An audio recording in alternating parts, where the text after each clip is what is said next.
we're going to today, you own Range Rover, and you're driving and you're teaching and you're doing ministry. It had to do with the fact that God has been faithful. It had to do with the fact that God was with me. So from 2 garbage can bag, living on the backside of Virginia and in Florida, until now churches are calling me father and priest. I labor and I teach and I train men and women. You do not take my testimony and turn it into a lollipop. We want to put into a microwave and throw it as it don't mean nothing. Listen to me. Eyes have not seen and ears have not heard, and neither have you entered the thoughts of a man, the thing that God can do. I'm not here to argue, but I'm here to tell you, you do not get to disflunk my God. You do not get to make it seem as if my God is nothing.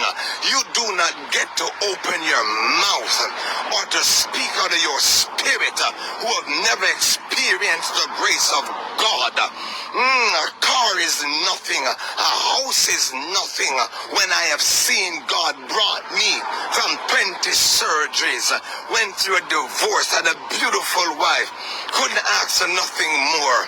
But I went through stuff and I was dealing with a whole lot. And I'm trying my best not to get emotional. And there were times I wouldn't be honest enough to deal with my own fears and my own issues and my own struggles and my own failures and my own sins and my own ups and downs and upheaval. And not until I had to go to the Lord, because the Bible says he that covered his sin can never prosper. Some people only hold on to the mess, but God give you the message. Some people hold on to what they can only familiarize themselves with. They're messy, they're dirty, they're nasty. And I'm not calling Marcia this up. I don't want nobody to make this become an issue about her.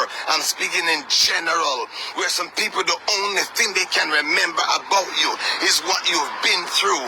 And nobody wants to talk about how faithful your God has been and how God has kept you. The fact that I am in America and we are now moving into Atlanta, Georgia this morning. Saints, let me testify, because some of you think that only little insults and disrespect can stop the move of God on my life. A $96,000 truck.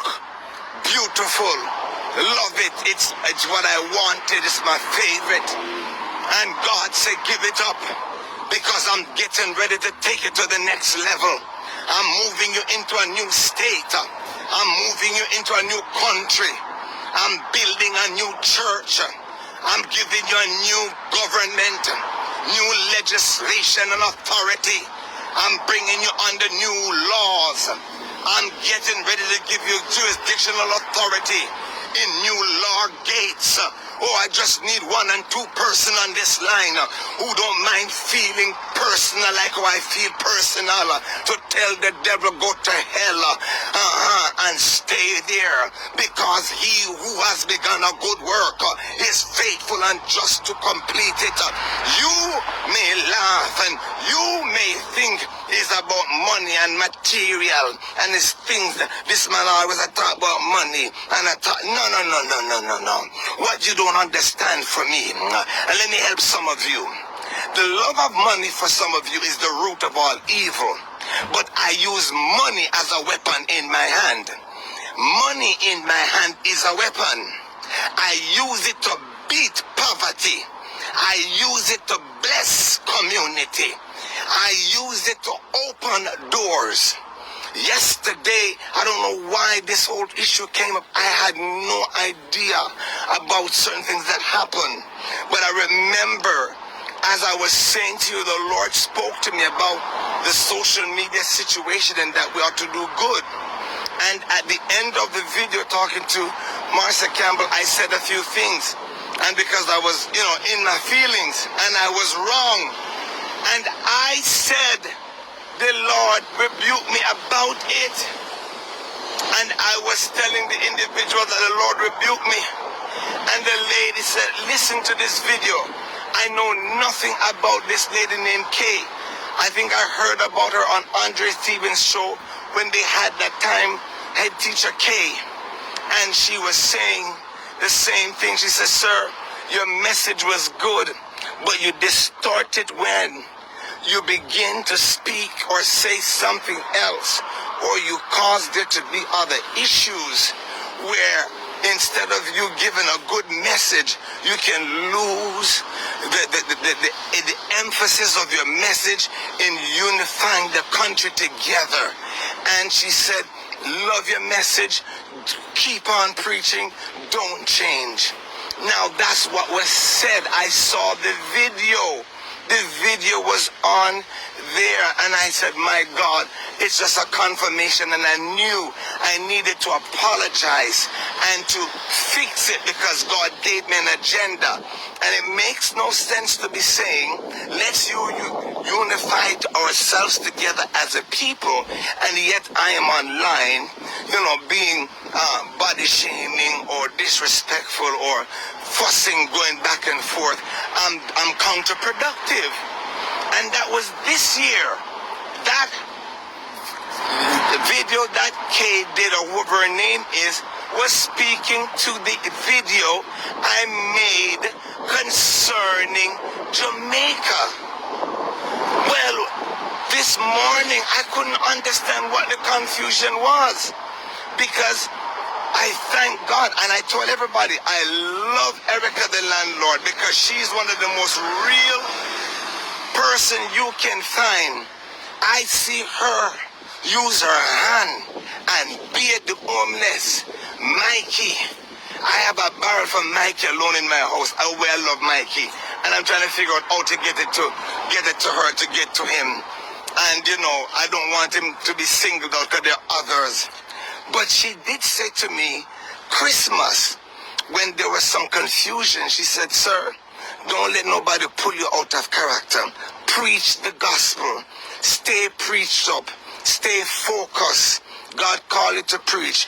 Don't bother with the bagger out here, because people, they might call you bagger pastor. And it was she who called me bagger pastor, and that's where it started. And I obeyed, and I said, you're right, because the truth is, many of us, we have personalities, and sometimes people will draw you out.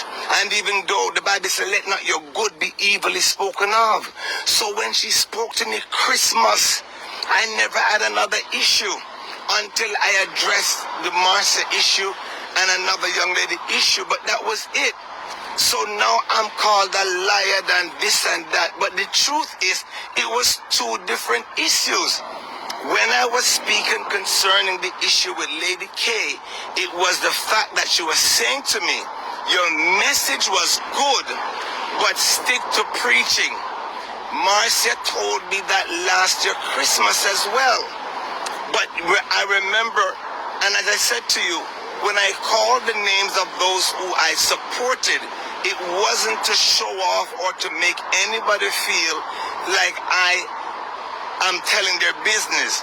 I wanted all of our Jamaican diaspora to know Dr. Prophet Sean Mackenzie Miller support everybody. And I was naming some of my supporting people that I love supporting. It was never meant, and I wish you will hear my heart, it was never meant to create disclusion or to embarrass or to expose. Because the truth is, Auntie Donna will never ever take a donation unless she exposes who is giving it and how much is being given. So what would be the issue if I said I gave to Sister Lulu $100 and I give to Brother Susie $2,500? I couldn't understand it. And I find that when we want to find reasons to fight the foolishness of things, we just run with it. And so because I realized that people did not like the fact the names were being called, I apologized. That was what the tape was about. I apologized because I didn't want anybody to feel like I was trying to put them out there. That wasn't the issue. So, since name calling was the issue, I did not say, well, so-and-so also said to me last year, stay focused and preach, Pastor, and don't get involved in the foolishness because they will label you. And that was the honest truth. So I did not, and then poor Marcia's name wasn't even in the, Erica's name rather, wasn't even in the lineup because she and I talk well and she knows I got her back. Anything she's doing, I got her back 100%. She knows if she's doing a thing and Prophet Miller is on board, she's all right. She don't have to worry, man. Everything's set. And that's what it was. So I couldn't understand how come now I was being called a liar and a fake and me no real and it hurt my man, it hurt me because I know that when you come on to especially Erica, out of most of the bloggers, she is one that is genuine. Me see her will work all night and fill up her van and come in late and bathe and cook and clean and do. So I think the two situations was being misunderstood. Then I'm learning that there was a problem that they had and I honestly didn't know. I didn't know. So when I was referring to Lady K's counsel, where she said, man of God, I love what you're doing, keep doing it. Just don't get into the foolishness. Preach the gospel and keep doing what you're doing. Good job. And stay away from the cascas.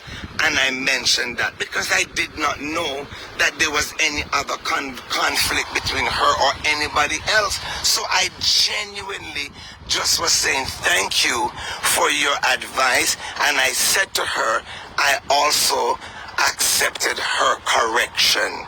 If somebody correct you, and no matter how much you are well liked or you're well known, if somebody tell you the truth and they correct you, you acknowledge it, and I did.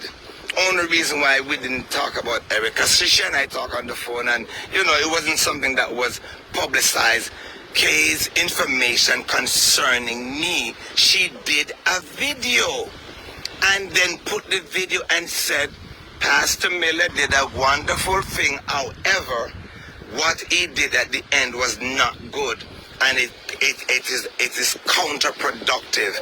And I agreed with her, and I said, I am sorry, and I apologize to Marcia. You have people say, well, I didn't apologize to Marcia. I apologize to Jamaica. Oh, God Almighty, man. What do you really want from me? People of God, some people now come out to apologize. They're disrespectful, they're rude, they do what they want to do, and they tear down whoever, and they don't care. But because I truly want us to come together, and I was upset in the way she was behaving and the language she used, and I responded, and I was wrong.